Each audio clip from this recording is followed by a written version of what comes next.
말씀의 제목은 성도로 살아가기입니다. 이제 오늘 2024년도 한 달이 남았습니다. 이 한 달 동안에 무슨 말씀을 전달할까 기도하면서 고민하는 중에 우리 하나님 주신 감동 하나를 붙잡고서 우리가 누구인가를 먼저 아는 것이 가장 중요하겠구나. 즉 내가 어떤 존재인가 정체감을 먼저 알아야만이 거기에 대해서 헌신도 할 수 있고 또한 열심도 품을 수 있고 뭔가 또한 최선을 다할 수 있는 이러한 삶이 되겠구나. 이러한 감동을 받고 이 한 달 동안에는 즉 성도가 무엇인가, 이 정체성과 또한 성도로서 살기 위해서는 어떠한 삶이 필요한가, 이러한 부분에 대해서 한 주 한 주 마지막까지 말씀을 드리고자 합니다. 오늘 먼저 즉 성도로 살아가기, 즉 내가 성도인가를 또 한번 확신할 시간이 되어지고 성도의 삶이 무엇인가, 즉 정체성에 대하여 또 한번 깨닫는 시간이 되기를 예수님의 이름으로 간절히 축복합니다. 우리는 성경을 통하여서 많은 인물들을 접하게 되어집니다. 그런데 그 중에 특별히 변화된 인물들이 많이 있습니다. 우리가 잘 아는 믿음의 조상 아브라함은 원래 이름이 아브람입니다. 그런데 그가 믿음으로 하나님께 인정받고 이제부터는 너 이름을 아브람이라 하지 말고 아브라함이라 하라, 이렇게 이름을 고침받게 됩니다. 그의 또한 아내 또한 원래 이름은 사레였는데 만국의 어머니다 이라는 뜻으로서 사라라고 이름을 고침받게 됩니다. 또한 자기의 때로서 살았던 사기꾼인 야곱은 하나님 앞에서 인정받고 또한 자신의 모든 걸 다 내려놓고 이제 내가 하나님만 의지하고 살겠습니다. 이러한 그의 모습이 변화되었을 때에 이스라엘이라는 이름으로 바뀌어지게 되어집니다. 우리 주님을 핍박하고 교회를 힘들게 만들고 또한 예수 믿는 사람들을 잡아다가 감옥에 가두었던 사울은 그것이 최고인 줄 알았는데 어느 날 예수님을 만나고 예수님을 알고 보니 그것이 아님을 알고서 새로운 길을 걷게 됩니다. 그때부터 그의 이름은 바울로 바뀌어지게 됩니다. 오늘 우리가 12사도의 이름을 함께 훈행하였는데 그 중에 또한 어떤 수제자, 그의 이름은 시몬이었습니다. 시몬은 작은 자요 고달것 없는 자이다, 이러한 뜻인데 예수님을 만난 후에 그의 삶의 방향을 바꾸고 예수님이 그에게 이제 너 이름을 시몬이라 부르지 말고 베드로라 부르라, 이렇게 바꾸어 줬습니다. 우리 또한 오늘 성도란 이름을 가지고 있습니다. 세상 속에서 살 때는 아버지, 어머니, 또한 직장 속에서는 또한 세상 속에 다양한 이름이 불려졌지만 우리가 예수님을 만난 그 순간 성도란 이름을 갖게 되었습니다. 성도는 아주 고상한 이름입니다. 우리가 성자라고 이야기할 때는 의인들만 이야기하지만 사실은 성경 속에서 성도와 성자는 같은 의미입니다. 세상 속에서 구별된 자, 그리고 예수님을 품고 사는 자, 예수님과 하나가 된 자, 이러한 뜻이 바로 성도라는 뜻을 품고 있습니다. 이렇게 어느 날 우리가 한순간에 하나님의 자녀가 되고 성도가 되었지만 성도로 살아가기는 사실은 쉽지 않습니다. 한편으로 내가 성도가 되었다는 것 엄청난 축복과 행복이지만 한편으로는 성도로서 감당해야 될 짐이 부담스럽기도 한다는 것입니다. 아브라함이 아브라함으로 바뀐 이후에 그의 마음속엔 고민이 많았을 것입니다. 갈등도 많았을 것입니다. 또한 야곱이 자기의 깨와 자기의 계산으로 살다가 하나님이 이제부터 너 이름을 이스라엘이라 부르라, 그 순간부터 마음에 무거운 짐을 안고 살아야 했을 것입니다. 바울로 살기 위해서는 또한 베드로 또한 그 이름값을 하기 위해서는 겪지 않아야 될 고통을 겪어야만 되었었고 사람들이 알지 못하는 수많은 대가를 치르면서 하루하루를 지나갔을 것입니다. 우리 또한 성도란 이름으로 살기 위해서는 이에 걸맞는 삶을 살아야만 되어지고 우리 또한 치료해야 될 대가가 너무나 많이 있음을 잘 알고 있습니다. 그래서 때로는 만나는 사람들과 하여금 내 자신을 포장할 때가 가끔씩 있습니다. 성도가 아닌 것처럼 말입니다. 성도란 신분이 밝혀지면 감당해야 될 짐이 그렇게 반갑지 않을 순간이 가끔씩 있기 때문입니다. 사람들은 누구나 자신의 삶에 대하여 의미를 부여하며 살아가고 있습니다. 자신의 삶에 대하여 어떠한 의미를 부여한다, 이것은 그냥 생각 없이 사는 것이 아니라 세상이 나를 아무리 흔들어줘도 나는 그게 흔들리지 않겠다. 내 인생은 이렇게 살겠다. 나름대로 뜻을 부여하고 사는 것이 바로 인생의 의미를 부여하는 것입니다. 무엇이든지 마음의 뜻을 담은 사람은 물결에 휩쓸리지 아니하고 자신이 품은 그 길을 곧장 가게 되어집니다. 자신이 꿈꾸는 인생을 사느냐 아니면 내가 대충 사느냐, 이것은 바로 내 속에 어떤 의미를 품고 있느냐, 여기에서 시작되어집니다. 신앙도 마찬가지입니다. 여러분과 저는 성도란 의식을 분명하게 가지고 있어야만 됩니다. 때론 내가 성도이기 때문에 손해도 보고 아픔도 당하고 할 말도 못하고 해야 될 말도 안 해야 되는 이러한 순간도 있지만 그럼에도 불구하고 여러분과 저 속에는 성도란 의식이 희미해지면 안 되는 것입니다. 그 시작은 바로 우리의 생각에서부터 성도란 분명한 의식과 더불어 더 나아가서 내가 성도라면 성도로서 사는 길이 무엇일까? 성도의 삶은 무엇일까? 이것을 또 한번 붙들고 살아가는 여러분과 제가 되어야만 됩니다. 12월 첫 주를 시작하면서 오늘 주신 본문의 말씀을 통하여 여러분과 제가 성도라는 분명한 확신을 품고 하나님이 또한 성도에게 주어진 길이 무엇인가, 성도이기 때문에 어떤 순간에도 놓지 않으면 안 돼, 어떤 순간에도 가슴에 담고 살아가야 될 이 우리의 인생의 의미가 무엇인가를 또 한번 깨닫고 그렇게 살아갈 수 있는 여러분과 제가 되어지기를 예수님의 이름으로 간절히 축복합니다.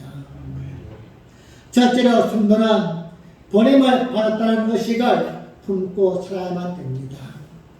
한번 따라합시다. 보냄을 받았다. 보냄을 받았다. 성도는 보냄을 받은 자입니다.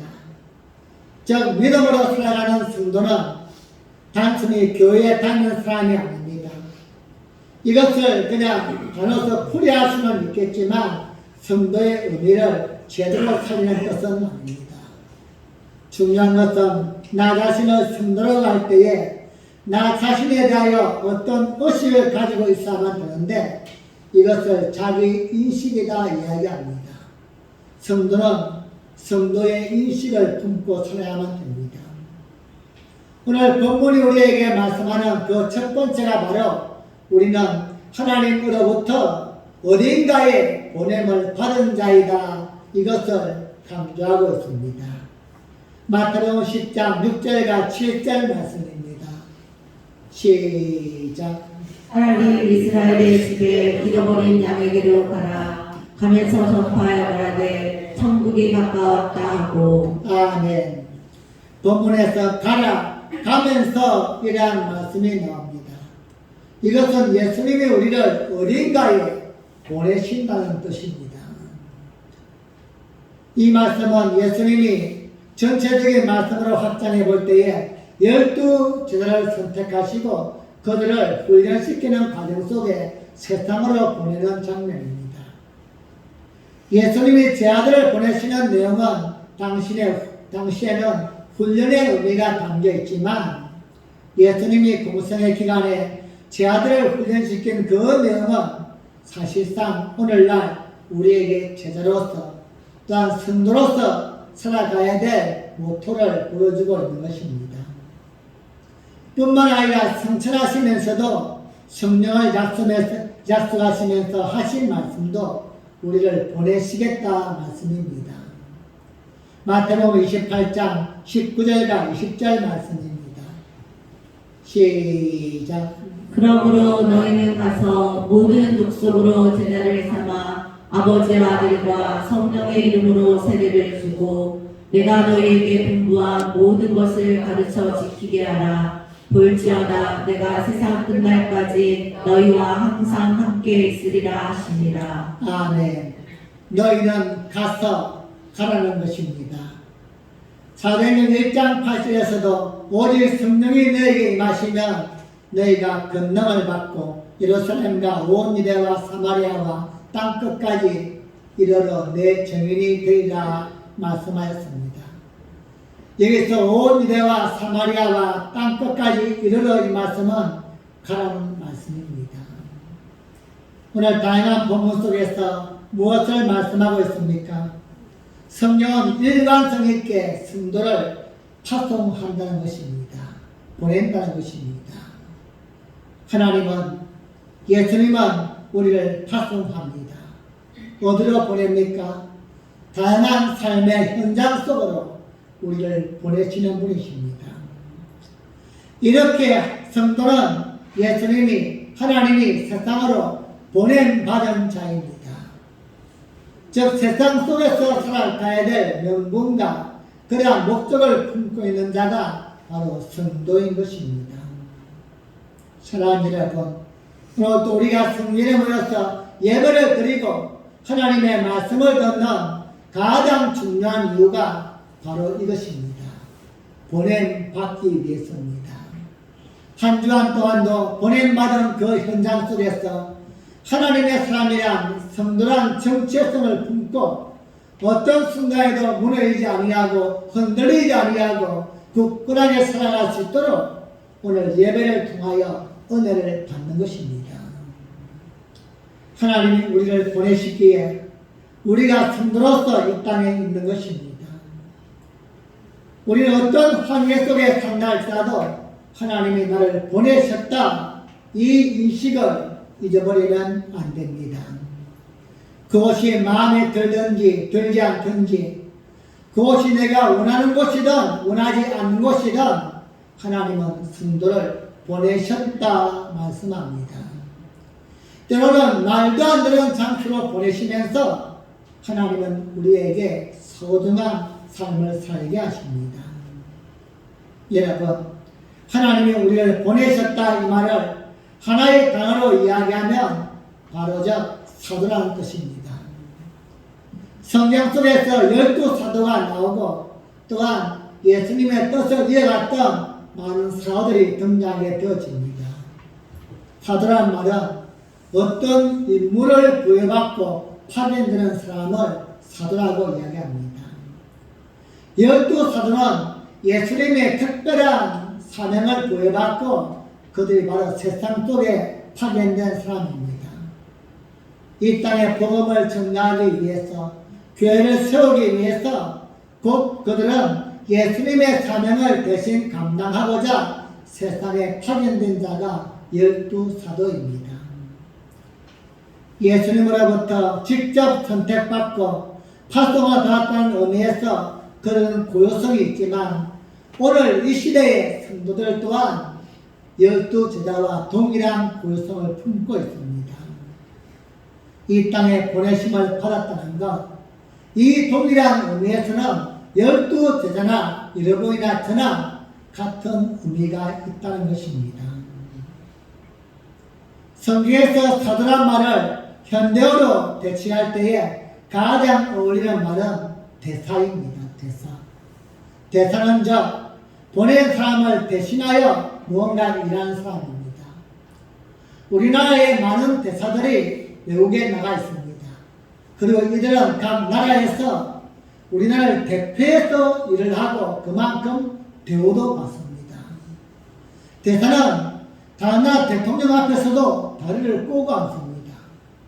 그만큼 이 나라의 모든 것을 다 부여받고 위임받았기 때문입니다. 우리가 바로 하나님 나라의 대사입니다.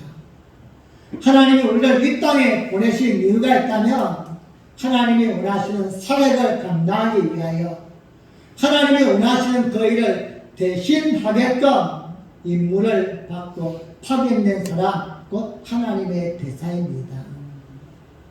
사랑하는 여러분, 여러분의 마음속에 이 자존감이 있기를 간절히 소원합니다. 여러분의 삶이 어떠하든지 어디에서 무슨 일을 하든지 나는 하나님이 나에게 특별한 사명을 주어서 파견한 하나님의 대사이다. 이 확신과 자존감이 있다면 우리 세상에서 보이는 작은 일들 때문에 세상에서 들려오는 작은 소리 때문에 무너지거나 기가 죽지 않는 것입니다. 하나님이 나를 보내셨다. 이 보냄받은 확신이 있어야만 됩니다. 바울은 신약 성경에서 열심오이란 엄청난 책을 기록했는데 항상 첫마디에 시작할 때마다 이렇게 자신을 이야기합니다. 나 바울은 즉 세상에서 가말리엘 문화를 공부를 하였고 나는 유대인이고 특별한 자이다. 이것이 아니라 하나님으로부터 부름받은 사도인 나 바울은 이렇게 소개합니다. 즉 내가 누구인가를 정체성을 먼저 딱 선포하고 그 다음에 뭔가 일을 하는 것입니다. 여러분, 우리는 이처럼 매우 중요한 사람임을 잊지 마시기 바랍니다. 그렇다고 또한 교만하면 안 되겠지만 하나님이 나에게 특별한 임무를 맡긴 특별한 사람이다. 세상 누구도 성도라고 부를 수 없습니다. 오직 세상과 구별된 자, 하나님의 특별한 사명을 부여받은 자, 예수님과 연합하여 살아가는 성도가 하나님께 부름받은 자임을 잊지 마시기 바랍니다. 우리가 하나님으로부터 보냄받았다고 하는 이 인식이 바탕 속에서 존재할 때에 우리는 담대할 수 있고 세상이 이기지 못하는 그러한 삶을 살 수 있고 눈에 보이는 환경 때문이 아니라 하나님이 나를 보내셨다는 확신 때문에 최선을 다할 수 있고 열심히 살 수 있는 것입니다. 여러분, 우리는 이 세상에 보냄받은 자입니다. 하나님이 예수님이 여러분과 저를 이 땅에 보내셨고 지금도 담대하게 살아갈 수 있게끔 성령님이 함께 하시는 소중한 존재임을 잊지 마시고 어디를 보내셨든지 무슨 일을 맡기셨든지 나는 하나님이 예수님이 보냄받은 성령님이 함께 하시는 성도란 사실을 날마다 간직하고 확신할 수 있기를 예수님의 이름으로 간절히 축복합니다. 두 번째로 성도인 우리는 무엇인가 받은 것이 있다는 확신을 가져야만 됩니다. 한번 따라합시다. 무언가 받은 것이 있다. 무언가 받은 것이 있다. 예수님이 우리에게, 하나님이 우리에게 이 땅에 대사, 사명제로 보냈는데 그냥 보낸 것이 아니라는 것입니다. 우리 대한민국에서 대사를 일본으로 파송하고 다양한 나라로 파송할 때는 그냥 몸뚱아리만 보내는 게 아닙니다. 눈에는 보이지 않지만 대통령과 법원관은 근세와 능력을 주어서 보냅니다. 그래서 그 대사가 결정하는 그 일은 대통령이 결정하는 것과 똑같은 거예요. 우리 민족이 그것을 지켜야만 되고 이 나라가 감당해야만 됩니다. 그만큼 대사가 능력이 있고 그만큼 그 안에 있는 것처럼 예수님이 우리에게 뭔가 주어서 보냈다는 것입니다. 많은 성도들은 하나님이 나를 부르셨고 택하셨고 성도로 삼으셨다. 이 확신은 가지고 있지만 성도에게 특별한 무언가를 주었다는 이 자존심과 확신은 없습니다. 그러다 보니 신앙생활을 하지만 힘이 없습니다. 즉 눈에 보이는 무엇인가 있어야만 하는데 드러내 보일 것이 너무나 없다 보니까 하나님이 나를 왜 불렀을까? 하나님이 나를 왜 선택했을까? 때로는 한숨을 짓기도 하고 원망과 불평도 할 수 있는 것입니다. 사랑하는 여러분, 하나님은 우리를 보내실 때에 예수님은 우리를 보내실 때에 그냥 보내지 않았다는 사실을 잊지 마시기 바랍니다. 오늘 본문 속에서 예수님은 12제자를 보낼 때에 무엇을 주었습니까? 세상을 지배할 수 있는 권세의 능력을 주었습니다. 너희가 내 이름으로 뱀을 짚든지 독을 마셔도 해를 당하지 아니하고 귀신을 내 이름으로 쫓아내면 귀신이 도망하게 되어지고 병자가 낫게 되어지고 모든 것을 바꿀 수 있는 권세를 주어서 12제자를 보냈습니다. 그런 예수님이 오늘 우리를 세상으로 보낼 때에 성도인 여러분과 저를 세상으로 보낼 때에 아무것도 주지 않고 야 알아서 해봐 이렇게 보낸 분이 아니시라는 것입니다. 하나님은 예수님은 우리에게 필요한 모든 것을 다 허락해 주었다는 사실을 잊지 마시기 바랍니다. 오늘 여러분이 살고 있는 그 삶의 둥지와 울타리가 어떠하든지 그것은 하나님이 보낸 것입니다. 믿으시면 아멘? 내 맘에 들든 들지 않든 나에게 보내신 그것은 하나님이 보내신 것입니다. 이것이 성도의 첫 번째 정체성이 되어야만 됩니다. 그렇다면 그곳에서 내가 잘 감당할 수 있고 하나님의 이름을 내세울 수 있는 무엇인가 또한 주어서 보냈다는 사실, 이 정체성 또한 가져야만 됩니다. 문제는 나에게 있는 것을 보지 못하고 자꾸만 다른 것을 생각하는 게 문제가 있는 것입니다. 하나님은 나에게 무한한 능력과 감당할 수 있는 지혜와 권능과 확신을 부어줬는데 우리는 세상에서 보이는 것들만 자꾸만 보려고 한다는 게 문제가 있다는 것입니다. 우리 속에 하나님이 부어주신 엄청난 능력과 권능이 있음에도 불구하고 우리는 아무것도 받지 못한 것처럼 오해할 때가 많이 있습니다.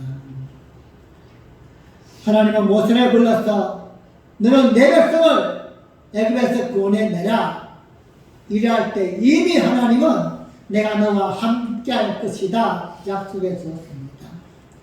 하나님이 함께 하시던 그 말씀 속에는 내 권능과 내 능력과 내 전능하심이 너를 통하여 함께 할 것이다 이 말씀인 것입니다. 그냥 그림자처럼 따라만 다니는 하나님이 아니라 너가 필요할 때에 내 능력이 나타날 것이며 너가 말할 때 그 입의 말을 책임져 줄 것이며 너의 손과 발의 모든 일들을 내가 행할 때 행하게 될 것이다. 이 뜻이 바로 내가 너와 함께 할 것이다. 이 약속인 것입니다. 그럼에도 모세는 눈에 보이는 것을 요구했습니다. 급기야 하나님이 너 손에 잡고 있는 지팡이를 던져보아라.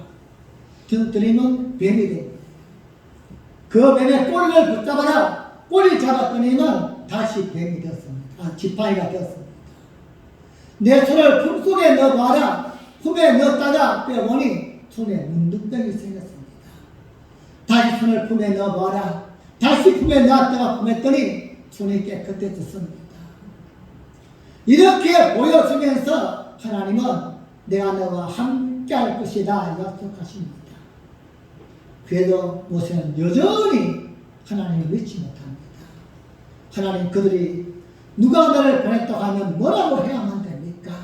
나는 말주변이 없지 않습니까? 나이도 많지 않습니까? 실력도 없지 않습니까? 어쩌면 우리가 흡사하지 않습니까? 하나님이 함께하겠다 약속해 주었고 보낼 때는 뭔가 그 속에 모든 걸 다 채워줬음에도 불구하고 모세는 끝없이 반박만 합니다.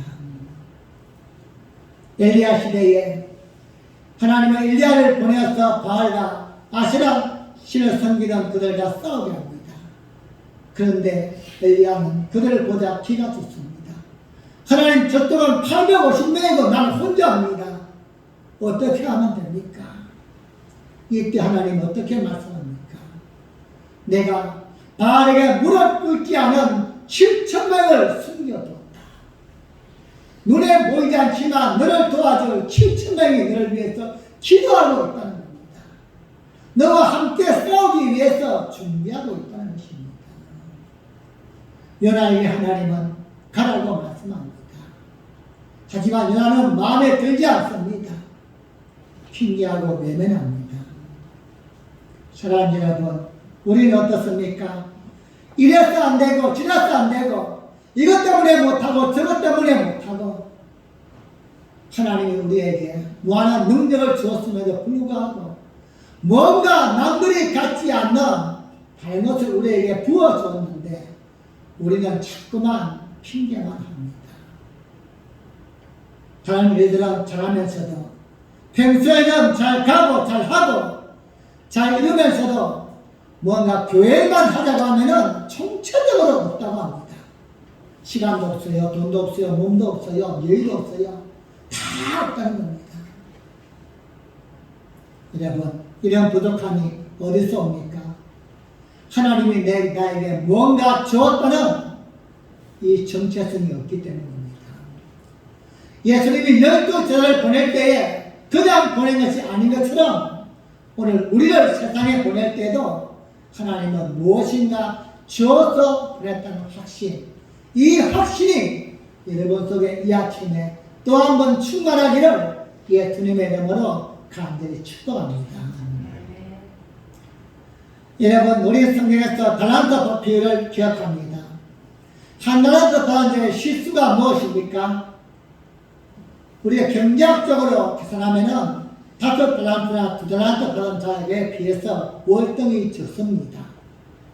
하지만 이 사람이 잊고 있는 것은 달란트라는 화폐 자체가 얼마나 엄청난 것인가를 잊고 있었습니다. 당시의 유대인들, 즉 노동당 한 사람의 품삯이 한 데나리온입니다. 그런데 이 1인 달란트는 6천 데나리온입니다. 그렇다면 노동자 6,000명이 일하는 것과 같은 것입니다. 오늘날 노동자 하루의 품삯을 20만 원으로 계산한다면 12억입니다. 12억은 결코 적은 돈이 아닙니다. 우리가 겉으로 보이는 외관상의 문제가 아니라 하나님은 결코 우리에게 적은 것을 주시는 분이 아니시라는 것입니다. 사랑하는 여러분, 여러분이 받은 것은 다 고요성이 있다는 사실을 기억하면 됩니다. 하나님은 각자에게 주시되 어떤 자에게는 5달란트, 2달란트, 1달란트, 이것이 무슨 의미입니까? 어떤 자에게는 지혜를 주시고 어떤 자에게 힘을 주시고 어떤 자에게 물질을 주시고 시간을 주시고 각각 다르게 고요성을 주었다는 것입니다. 나에게 가장 필요한 것을 주었는데 우리는 내 것은 보지 못하고 남의 것만 자꾸만 보면서 받은 것이 없다고 푸념하고 원망을 하며 산다는 것입니다. 사랑하는 여러분, 하나님 우리에게 너무나 좋은 것을 주었다는 사실을 잊지 마시기 바랍니다. 우리 하나님은 성령이라 하나님 자신을 주었습니다. 성령의 능력은 우리가 아는 것 이상입니다. 여러분은 성령의 능력을 아십니까? 예수님의 근세를 아십니까? 하나님의 전지전능하심을 아십니까? 우리는 제대로 잘 알지 못합니다. 어린아이에게는 만원짜리 하나만 주면은 울다가도 또 그쳐요. 애들도 돈의 능력을 압니다. 돈의 힘을 아는 거예요. 그런데 성도에게 성령의 능력을 모른다는 것, 이게 우리에게 안타까운 게 아닙니까? 내 손에 돈 10만 원이 없는 게 아니라 부와 존귀와 영광이 하나님께로부터 나오고 모든 근세가 하나님께로부터 나오는 그 하나님이 내 속에 함께 하시고 나와 동행한다는 사실, 이걸 우리가 잊어버리고 있다는 것, 너무나도 안타까운 것입니다. 사랑하는 여러분, 우리는 모든 것을, 필요한 것을 받았다는 사실을 잊지 마시기 바랍니다. 하나님은 우리의 모든 걸 다 아시는 분이십니다. 그래서 하나님을 전지전능하시다, 이렇게 우리는 말씀합니다. 그 전지전능한 하나님이 우리에게 무엇이 가장 필요한지 각자에게 골고루 나누어 주었다는 것입니다. 여러분의 것을 붙드시기 바랍니다. 나에게 주신 것을 붙들어서 그것을 통해서 온전한 성도의 삶을 살아갈 때에 하나님이 또 한 번 기뻐하시고 하나님의 영광 받으시는 귀한 삶이 되어지기를 예수님의 이름으로 간절히 축복합니다. 우리 모두에게는 무엇인가 받은 것이 있다는 사실 잊지 마시기 바랍니다. 마지막 세 번째로 성도로 살기 위해서는 거저 줘야 한다는 생각을 해야만 됩니다. 한번 따라합시다. 거저 줘야 한다. 성도는 세상을 살 때에 거저 주는 자가 되어야만 됩니다. 즉 대가를 기대하면 안 된다는 것입니다. 왜 안 됩니까? 우리는 이미 가분할 정도로 하나님께로부터 예수님으로부터 너무나 많은 것을 받았기 때문입니다. 오늘 예수님은 본문을 통하여서 우리가 마음에 새겨야 될 말씀을 우리에게 명령하고 계십니다. 마태복음 10장 8절 말씀입니다. 시작. 병든 자를 고치며 죽은 자를 살리며 문둥이를 깨끗하게 하며 귀신을 쫓아내되 너희가 거저 받았으니 거저 주어라. 아멘. 병든 자를 고치며 죽은 자를 살리며 문둥이를 깨끗하게 하며 귀신을 쫓아내되 예수님 우리에게 이러한 능력과 권세를 주었다는 것입니다. 무엇입니까? 성령의 능력입니다. 성령의 능력은 병든 자를 고칠 수 있습니다. 죽은 자를 살릴 수 있습니다. 모든 질병을 낫게 할 수 있고 모든 귀신을 쫓아낼 수 있습니다. 그런데 이것을 행하되 너희가 거저 받았으니 거저 줘야 한다는 것입니다. 여러분, 이 말씀이 의미하는 뜻이 무엇입니까? 하나님의 백성들이 성도가 세상에서 살아갈 때에 어떤 자세와 정체성으로 살 것인가 여기에 대하여 분명한 가르침을 주고 있습니다. 세상 사람들은 give and take입니다. 주는 게 있으면 반드시 받아야만 된다고 생각합니다. 내가 뭔가 주었다면 또한 내가 받을 것이다. 이러한 기대를 품고 사는 것이 세상의 삶의 원리입니다. 하지만 성도는 거저 받았으니 거저 줘야만 된다는 것입니다. 예수님이 우리에게, 하나님이 우리에게 거저 준 것이 무엇이었습니까? 아마 여러분이 손꼽을 안다면 아무것도 없을 것입니다. 내가 지금 살고 있는 삶의 현장도 내가 열심히 노력해서 이만큼 이루었지, 또한 나에게 주어진 모든 것도 내가 최선을 다해서 여기까지 왔지, 하나님이 도대체 뭘 한 게 있다고 거저 주라고 명령합니까? 이렇게 따질 수 있을 것입니다. 하지만 여러분이 그만큼 이룰 수 있는 기회를 주신 건 하나님 아닐까요?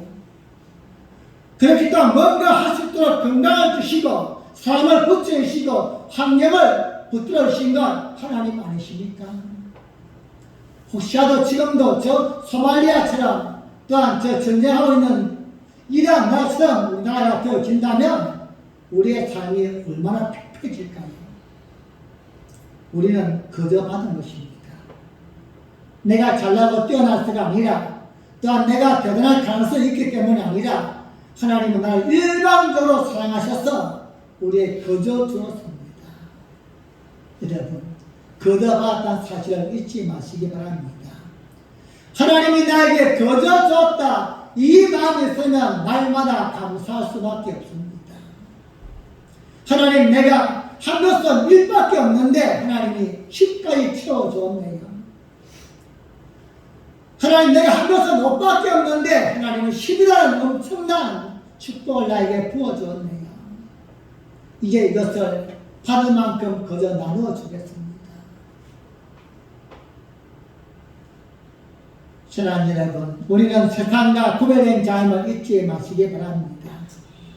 무엇인가 줄 때에 이것이 어떤 형태로 바뀌어서 나에게 돌아올 것이다, 세상 믿음 없는 사람처럼 생각하지 마시기 바랍니다. 성도의 마음속에 그러한 마음이 있을 때에 하나님의 은혜가 떠나게 되어집니다. 이런 것들가 정말로 받은 게 없습니까? 제가 한 가지만 말씀을 드리면 우리가 예수님의 십자가의 죽음으로 구원받은 자입니다. 예수님이 십자가에 달릴 때에, 그리고 우리가 구원의 은혜를 입을 때에 여러분과 제가 한 것이 무엇이 있습니까? 우리는 사실 아무것도 없습니다. 그럼에도 불구하고 예수님은 우리에게 구원의 은혜를 베풀어 주셨습니다. 우리는 이것 하나만 생각해도 그냥 날마다 눈물로 살아야만 되는 것입니다. 예수님이 날 위하여 대신 죽지 않으셨다면 우리는 오늘도 이 땅에서 허덕이며 살다가 마지막 순간은 지옥 가는 그러한 존재들이 아닙니까? 사랑하는 여러분, 하나님의 은혜 속에 살아갈 수 있기를 주님의 이름으로 간절히 축복합니다. 하나님의 은혜를 아는 사람은 조금 힘들어도, 조금 꼬여도, 조금 앞길이 막막해도 절망하거나 원망하지 않습니다. 지금까지도 하나님의 은혜로 살아왔기에 남은 시간들도 하나님의 또한 은혜로 인도할 것이다 믿기 때문입니다. 여러분, 세상은 주고받는 것을 생각하지만 성도는 그저 주면서 사는 존재임을 잊지 마시기 바랍니다. 왜 그렇게 해야만 됩니까? 하나님이 기억하시기 때문입니다. 하나님이 아시기 때문입니다.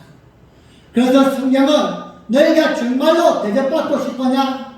그냥 이유 없이 대접하라고 말씀합니다.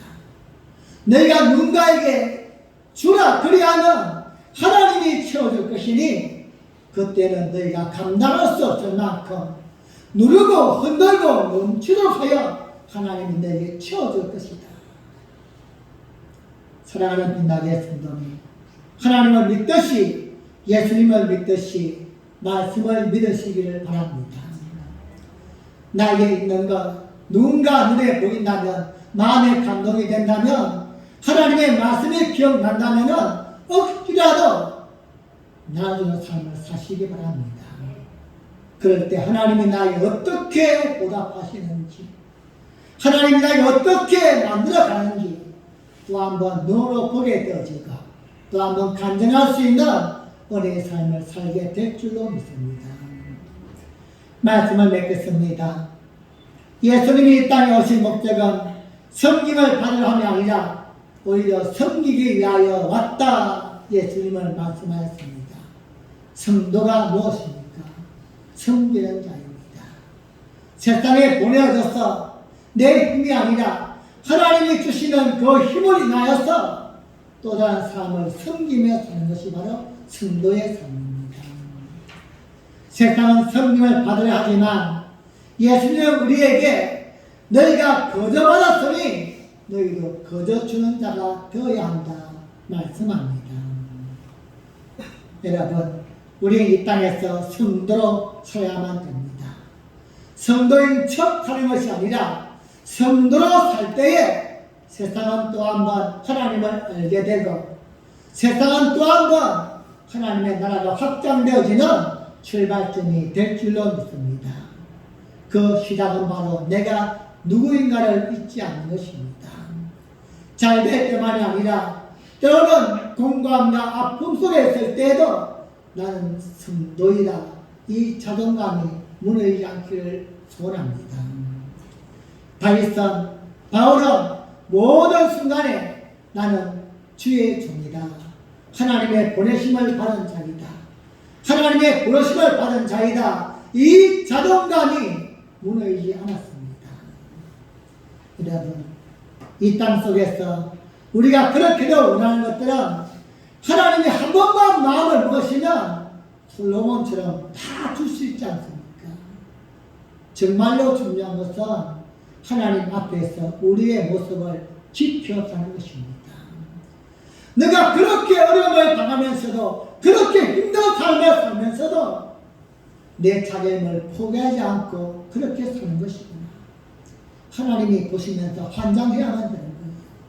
감동해야만 되는 것입니다. 조금만 어려우면 그냥 뒤집어버리고 하나님 외면해버리고 하나님도 우리를 외면해버릴 수밖에 없습니다. 우리 성도란 사실을 기억하시기 바랍니다. 성도는 세상에 보냄을 받은 자입니다. 그리고 보낼 때는 무엇인가 나에게 필요한 것을 주어서 보냈다는 사실을 잊지 마시기 바랍니다. 그것을 통하여 여러분 나누어 주는 자가 되시기 바랍니다. 여러분에게 어떤 여유가 있습니까? 우리 꼭 뭘 나누어줘야 한다면 돈을 생각해요. 여러분 돈은 가장 하찮은 것이죠. 가장 소중한 것은 우리의 마음입니다. 여러분 기도해 주시기 바랍니다. 누군가 지금 어려움을 당하고 있다. 누군가 아픔을 당하고 있다. 누군가 좀 좋지 않은 모습에 지금 처해 있다. 여러분 기도해 주시기 바랍니다. 기도는 얼마나 비싼 것인지 모릅니다. 믿지 않는 사람들은 전쟁에 한번 찾아가서 자기의 복을 빌 때는 얼마나 줄까요? 엄청난 재물을 내줘야 됩니다. 우리는 이렇게 전쟁에 하기는 한마디 말이 아니라 기도해 줄 수 있다는 것, 여러분 이건 천금만금 억만금보다 더 비싸고 가치 있는 것입니다. 이걸 그냥 주는 것입니다. 우리가 상대를 향해서 기도해주고 마음을 나누어주면 하나님이 우리를 아신다는 것입니다. 예수님의 이름으로 기도하고 예수님의 이름으로 나누어주고 병든 자에게, 아픈 자에게, 힘든 자에게, 귀신 들린 자에게, 죽은 자에게 그들을 위해서 기도하고 나누어 줄 때에 예수님이 날 위해서 거저 주었으니 나도 거저 나누어 줄 때에 이때 비로소 하나님의 영광이 드러나고 하나님이 나를 통하여 역사하시는 놀라운 기적을 경험하게 될 줄로 믿습니다. 사랑하는 성도님, 우리 모두 이렇게 사시기 바랍니다. 성도로서 사시기를 간절히 축복합니다. 이름은 저는 성도입니다. 이 이름을 소중하게 생각하며 이름값을 하면서 살아가는 이름가치가 되어지기를 예수님의 이름으로 간절히 축복합니다. 기도하시겠습니다. 우리 한번 이 시간 합심으로 기도할 때에 하나님, 나는 그동안 내가 누군가를 잊고 살았습니다. 내가 세상에서는 사장이요 부장이요 그러한 직업을 가지고 있었고 집에서는 엄마요 아빠요 이러한 이름을 불렀지만 나는 가장 소중한 성도란 이름을 잊고 살 때가 많았습니다. 하나님은 나에게 성도란 그러한 소중한 이름을 주시고 세상에 나를 보내었습니다. 내가 부끄럽지 않은 이름을 드러내며 살기를 원하지만 나는 이름을 숨기고 살 때가 너무나 많았습니다.